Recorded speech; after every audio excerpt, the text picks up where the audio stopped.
The hinges creaked as the door opened, bright fluorescent light streaming through the crack. Metal systems adjusted rapidly, lowering the glow of his optics and reducing the exposure of his lenses. With the door now ajar, he pressed his head against the narrow opening, glancing at the corridor on the other side. He saw the hallway stretched forward, ending with another set of doors in approximately 300 meters.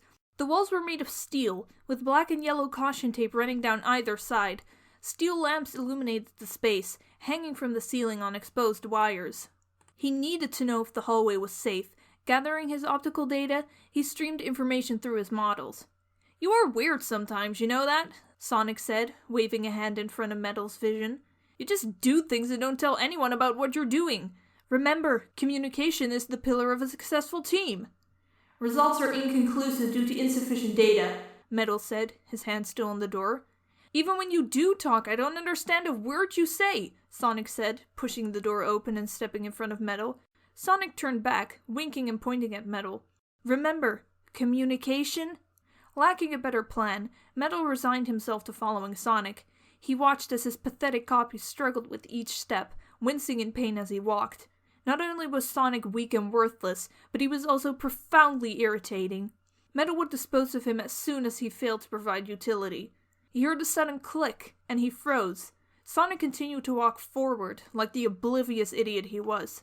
"Sonic, did you hear that?" "Hear what?" his copy said, turning to face him. Metal's optics contracted. "The door!" He dashed back, clanging loudly against the floor as he ran, and threw his hand over the handle. He jiggled the mechanism, pushing against the door with all his weight as it refused to budge. He shot a glare back at Sonic. This was his fault. The results were too inconclusive to justify the entry into this room. Yet Sonic, the incompetent and irritating imbecile that he was, barged in anyway. Sonic was worse than useless. "Oh, looks like the rats are trying to escape the maze." A loud, high-pitched voice boomed across the room, the tenor mixed with static. Sonic and Metal both made eye contact, then looked up, the sound emanating from a rudimentary loudspeaker hung in the corner. "We can't have that now. Oh no, we can't. We've all got a role to play here, and I need to ask you to please return to your seats." "Identify yourself," Metal said, his optics scanning left and right. The voice was completely foreign. He found no match in his memory banks. "So harsh, my dear, angry little critic. So harsh. Was my last performance really that forgettable?" "Dr. Eggman Nega," Sonic said. "Where are we, and what do you want from us?" "I'm not going to spoil the ending, Sonic. You'll need to figure that out yourself." "We've got to watch our backs here, Metal," Sonic said, taking a few steps backward. Metal did likewise until he bumped into Sonic. "Nega's completely insane. Remember, though, we've defeated him before and we'll defeat him again." "Me? Meaning you and me?" Metal said, turning his head to glance at Sonic. He queried his database. "I recall no such event." "What? How could you forget that? Surely you remember when we defeated him in his weird Ifrit thing? Okay, Mel, maybe it wasn't me and you exactly, but you were there." Metal shook his head. "Seriously? Do you at least remember when you helped Nega? I think he reprogrammed you then." Sonic glanced at Metal. "What?" Metal's voice skipped a cycle. "I was reprogrammed once by this inferior human?" Metal's processors flipped, drawing more power from his cells. He began a background process to analyze this claim. "Warning, system power levels low, 10% power remaining." Metal shut the process down. His power was precious. He would have to analyze this later. "You are statistically unlikely to lie, Sonic, but I have no recollection of that event." Thanks, I think." "The intermission is over, my friends, and I'm afraid you're breaking the rules. Security will now be escorting you back to your seats. Thank you for attending Dr. Eggman Nega's fabulous, fantastic theater, and have a wonderful day." Nega's voice cut out with a final crackle. "Let's get ready, Metal. We may both be weakened, but we can do this if we work together. Just think, it's how you usually try to kill me, but in reverse." The front door slammed open, shaking the hanging lights. Dozens of badniks, all painted black and yellow, came rushing in, packing into the hallway. Sonic prepared to fight, leaning over with his arms outstretched. A motorbug drew from the group, revving its engine and rushed forward. "Hey-ya!" Sonic shouted, Leaning on his cane in one hand and holding his injured leg in the air behind him, he leaped forward, striking the motorbug with his uninjured foot, then hopped backwards with the cane. The motobug lost momentum and fell to its side, skidding backwards into an oncoming egg pawn. The badnik continued its charge and struck the motobug with its foot. It tripped, crashing backwards, and fell on his back, flailing its arms around like a turtle. Metal turned to face the badniks, standing by Sonic's side. He kicked the system into full force, drawing the power required to operate his working components at full capacity. Objective: deliver Chaos Emerald, neutralize Sonic the Hedgehog, calculating conditional probabilities, pruning decision tree, estimating confident intervals. Action with the greatest probability of success determined, 94.51 chance of success. Reinforcements quickly appeared, swarms of motobugs and eggpawns climbing over the fallen robots, buzz bombers diving from the ceiling. Here's the plan, Sonic said, his eyes tracing the movement of the Badnik army. We can get through this, but you're going to have to trust me. I'll take... Metal saw his opening and rushed forward. He jumped and landed on top an egg pawn, crunching it beneath his feet, giving momentum to spring towards the far door. Tucking his head, he hit the ground rolling, somersaulting through the door, and on the other side, he jumped up and faced Sonic, staring at him through the hordes of badniks. He looked up and made eye contact with his loathsome copy, placing his hand on the door handle. Metal, what are you doing? We had a deal! Sonic's pupils contracted, and he held his free arm forward as if to grab Metal. Panic set into his face. Metal! Metal! He slammed the door shut. Probability of Hedgehog demise, 99.98%. Primary objective complete. It was the best use of his life bait, and it was his plan all along. The branch of the decision tree most likely to succeed. By using Sonic as a distraction, he would neutralize his copy, proving he was better once and for all, while also finding the Chaos Emerald. It was elegant. It was optimal. After all, Sonic was just a stupid hedgehog. He could outsmart a stupid hedgehog. Splinting Sonic's leg hadn't been for his copy's benefit either. Metal had reasoned he would need a distraction at some point, and Sonic would last longer this way. The longer Sonic distracted the badniks before they finished him, the greater Metal's probability of success. He paused for a moment, taking in the magnitude of what he had just done. He had done it. He had done it. He neutralized his arch-enemy, his clone, his loathsome copy. The laws of physics could not tolerate duplicates, and he always knew only one of them could live to fill the one and only Sonic-shaped hole in the universe. It was over. He did it. He won. Metal looked up at the ceiling, then stared down at his hand, clenching it into a fist. He shook his head, then stopped as his gaze wandered to a spare piece of chrome on the floor. He stared at it, and his reflection looked back at him. He had tricked Sonic, and outsmarted him at his own game. It was undoubtable proof that he was superior, that he mattered. Proof that he deserved to be the real Sonic. Metal shook his head. He knew he couldn't celebrate yet, though. He still had to escape and deliver the Chaos Emerald. Turning away from the door, Metal surveyed his new surroundings. He was in a large, circular room. The walls were perfectly smooth and covered in a single sheet of beige plastic. The plastic flowed continuously all around the floor and ceiling. There were 3 doors in the room, as well as the door directly behind him, all made entirely of plastic. Strewn about the floor were a number of nails and spare mechanical parts. Metal walked up to one of the doors, running his hand along the seam as he inspected it. He needed to be careful. Nega said they were in a maze, and was likely intending to run him in circles. When he was satisfied it was safe, he pried open the door. Behind lay another set of seamless beige. He set his hand on the wall, feeling the solid surface behind it. Metal cocked his head, running through his database. It didn't seem right. All previous instances of door connected 2 open spaces. He should check the others. Walking to the next door, Metal dedicated his spare cycles to catching up on the late computation. The demise of Sonic had increased his confidence intervals, and he figured he would be safe consuming additional power. The walls of the room started to buzz slightly, like electric power lines in the rain. Querying personal files, Dr. Eggman Nega. No records found. Nega had allegedly reprogrammed him at some point, at least according to Sonic. Metal had no record of this event, no memories. He couldn't simply forget. He had redundant security hard drives. He backed up his data weekly. He needed to analyze this claim. Metal drew additional powers away from his sensors, rerouting them to his processors. On the floor, the nails started to shake, jumping very slightly in the air before falling back down. He walked over to another door and opened it. Another beige sheet greeted him. Metal queried his database again. There should be an opening behind a door. Why wasn't there? And yet the problem of his missing memories troubled him still. He supposed the systems could technically have failed. His memory did only exist as magnetized blocks on his hard drive, but it seemed more likely that someone made him forget. However, it would be hard for just anyone to purposefully erase his data. The only person with direct access to his code was Dr. Eggman himself. But why would the doctor erase his memories? Memories were data, and Metal knew his probability of success destroying Sonic would only increase with more data. He heard a small click. Metal froze. He realized he had redirected power from most of his sensors, leaving him woefully oblivious, and quickly reverting back to the default. He looked around for the source of the noise, for the source of the click among the growing buzz of the room. There was another click.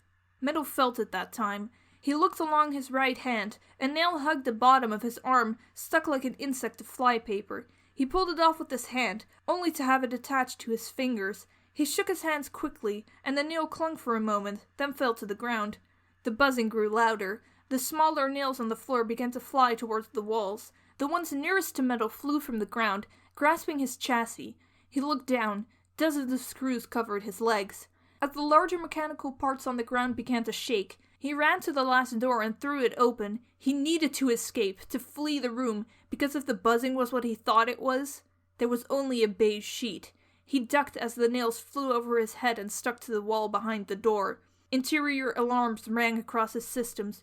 Warning, Class 1 critical system message. Abnormal electromagnetic field detected. Presenting existential threat. Repeat. Warning, Class 1 critical system message. Metal felt a new emotion. Panic. He shut down all non-critical processes and directed full power to his motors, overpowering them to obtain unsustainable performance. Metal tried lifting his right foot. It rose a few inches before rushing down, crashing silently into the beige floor. The humming grew louder and the frequency of the clicks increased. Metal frantically analyzed escape routes, drawing more power than his systems could handle. His body began to heat, smoke emerging from the cracks in his armor. He tried to start his engine, but it did not respond. He tried to lift his feet, but they did not respond. The spare parts began to move now, flying violently to the walls. Metal looked up to see a large ball bearing flying directly towards him. It smacked the left side of his face, shattering his vision with a crack, throwing Metal from the ground. He flew backwards, crashing into the beige wall. Electromagnetism overpowered his audio sensors as they began to malfunction, blocking the flow of electrons that would carry data. Metal tried to move his body, any part of his body, but none of his motors responded. All the scrap clung to the walls as the magnet continued to accelerate, the buzz now a deafening roar. Metal's optics flickered for a moment, before erupting into distortion. Red pixels scattered across the surface, forming lines with intricate and random patterns. Metal's external sensors went dark. His world became internal errors and warnings, impossible to process, to think. The electromagnetic force ravaged the patterns of electric ones and zeros that flowed through his motherboard, scattering the streams with random noises. The pattern of logic that formed his consciousness descended into chaos. His processors tried to interpret the stream, creating a jumbled mess of haphazard binary commands. He went offline. Okay, don't panic. You've been in worse situations before, and things always worked out, Sonic said, taking a single step backwards.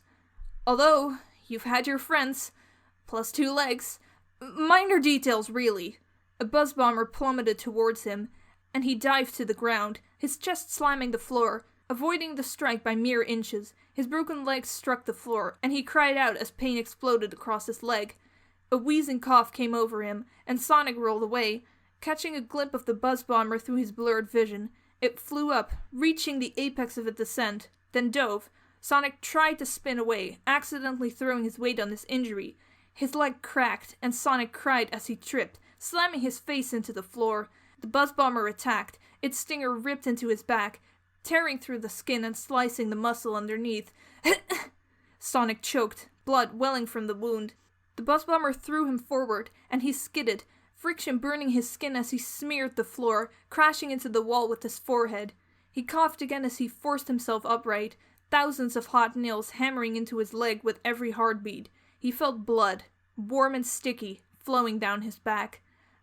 I just need to... Sonic coughed, pain flooding down his spine. I just need momentum. The buzz bomber soared again, aiming its stinger for his chest.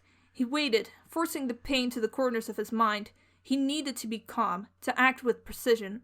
It approached, now mere inches away from his face, and Sonic heaved himself into the air, lifting over the buzz bomber as its stinger grazed the floor. He turned in the air, then latched onto his back. Mind if I catch a ride? Sonic wheezed as his leg slammed against the robot, clenching his teeth against the pain. The buzz bomber flew up, shaking itself as it rose. It sputtered, then plummeted, Sonic's weight throwing it off balance, wings buzzing as it tried to shake him. As it neared the ceiling, he pushed free, plummeting to the ground. Thanks for the head start. It's all I need to catch up. Sonic tucked his arms and legs, curling into a ball, striking the floor and bouncing up, spinning into the air. He spun and sliced through the buzz bomber, leaving dark splotches of blood smeared across its paint. Its wings sputtered as it toppled over, sparks hissing and legs twitching. Sonic clutched his knees as he felt his heart throb, blood oozing from his back. The slamming pain coursed through his veins, deafening his senses, ending in numbness once it reached his leg. Dizziness closed around his eyes, and he felt light as he began to ricochet between walls, floors, and ceilings. The room spun around in his head, colors and objects merging together into a steel, black and yellow whirlpool. Vertigo overwhelmed him, and he fell to the floor, breaking out of his spin, sliding forward on his chin. His forehead slammed into the doors, and they burst open with a crash. Then he decided to lay still, just for a minute. The ground was so warm and comfortable, and he was so cold and tired. As he lay, Sonic heard a crashing din of grinding metal whiz above his head. Wind coursed through his back as small pieces of steel grazed his skin, leaving dozens of tiny cuts. Just one more minute. He would lay for just one more minute. The noise dissipated, and Sonic groaned. He had to get up eventually. He inched his head aside, prying open his eyes. Before him lay a large, perfectly beige room. Dozens of badniks plastered the walls, electricity sparking between them. Sonic coughed as he laughed, imitating Nega's voice. Thanks for coming to our show. Please stick around for the encore. He reached his arms out and pulled himself forward, crawling over the soft beige floor, leaving a trail of blood behind him. Pain gripped his back as he moved, but he forced it to the back of his mind. He couldn't stop. He couldn't think about what would happen if he stopped. Arriving at the center of the room, he collapsed again. This was a reasonable effort, and he deserved a break. Though he kept hearing that loud buzzing, both inside and outside his head. He tried to ignore it, but the buzzing wouldn't stop, filling his ears with the endless static. All right, I'll get up. Just stop with the noise. He turned his head to the side and saw himself glued to the other wall, unmoving. He was stuck to the wall, and he was stuck to the floor. That seemed normal. Sonic closed his eyes, slapping his cheeks with his hands. Get it together, Sonic. Focus. Focus. He looked up again. He now realized that was metal on the wall, stuck with his arms and legs spread out like a starfish. His screen was completely blank, the left side cracked, with crevices spreading outward like the underside of an uprooted tree. Seems like you couldn't get much further than me, huh? Who's the real Sonic now? Sonic coughed again. Wait, I was always the real Sonic. He sat in silence as the humming continued. The gloating felt hollow. No one was there to hear him. No one was there to help him. He shivered as cold overtook his leg and his back. He looked down at himself, bruised, covered in blood, his leg bent in an impossible direction. He looked up at metal, blank screen cracked, his motor inoperable. Maybe we aren't so different after all. We're both going to die. Sonic looked up again, seeing Metal's lifeless body, and shivered. Alone? He slapped his forehead. No! Stop! Don't think that way! This is fine! Everything is fine! He lifted himself up on his elbows. You betrayed me, but you're still my only hope. Anyone who shares my name would survive that. Coughing as he felt blood dripping down his back, he looked back at Metal. He should probably figure out how to get him down. Yet, how? Beige hell draped the entire room. Badniks pocked against the surface, the only doors leading to nowhere. He dragged himself towards Metal, collapsing again when he was a few feet away. He had to get Metal down, somehow. He had to keep moving. Then he saw it. A crease in the beige, outlining a small square. Scrap covered the area outside the parameter, but the inside was completely smooth, not even a screw on its surface. That struck Sonic as odd. Dragging himself upright, he scooted over to the crease. Though he didn't have an idea what was behind it, he figured he might as well try. Maybe it would help. He edged his finger along the crease. The plastic rolled under his hand, bunching up like a loose piece of fabric. He pushed further, and he felt the plastic give way, his fingers slipping beneath the seam. Grasping the edge and leaning backward, he began to peel the cover away. It detached slowly at first, but as he heaved, the whole square crumbled down, landing on his face like a blanket. "Ugh," Sonic said, pushing the heavy sheet off to the side. He glanced up, examining the newly exposed area. Behind it stood a small door, plastic and gray, with yellow and black caution tape plastered over it. The door read, in stencil-painted form, "Utility Hallway." Sonic's eyes widened before he launched into another fit of coughing. He began to feel lightheaded, his body numb as he were floating away. Almost there. Sonic reached up, grabbed the door handle, and pulled back. He held tight, unmoving. He continued the struggle, leaning back, when he heard something behind the door click. Red lights illuminated the room, flashing from the clear patch in the ceiling, casting Sonic's shadow in different directions. A loud siren screeched through the room, pounding Sonic's headache, pain temporarily overwhelming the growing numbness of his body. A loud robotic voice filled the room. Deactivating magnet in T-minus 10, 9, 8. Ah! Sonic let go of the door and fell backwards. His back splattered against the ground, causing a new fit of coughing. He stared at the ceiling, the silence growing fainter as the numbness returned, blackness threatening the edge of his consciousness. No. 1. Deactivation complete. As he stared up, the lights stopped with a brief flash. Silence filled the room. As Sonic rolled to his side, watching as the utility door slowly creaked open, a roaring crash shattered the silence as scraps of metal peeled from the walls. Sonic watched, taking shallow breaths, as the large batniks fell first, their descent quickly followed by the lighter materials. Metal Sonic was the last to fall. Metal... Dizziness closed into his mind, but Sonic shook his head. Not yet. He couldn't pass out now. He clutched the ground, pulling bunches of plastic in his arms. He crawled, dragging his weight like a beached whale, moving mere inches. He collapsed to the floor, and cold seeped into every part of his body as he struggled to breathe. With his face pressing against the floor, he threw his hand out, trying to grab something, anything. As his hand landed, he felt something cold and smooth with flexible joints. He peeled his forehead up, and there was Metal, laying on the floor with his optics sputtering, staring at him in his hand. Metal's voice cracked.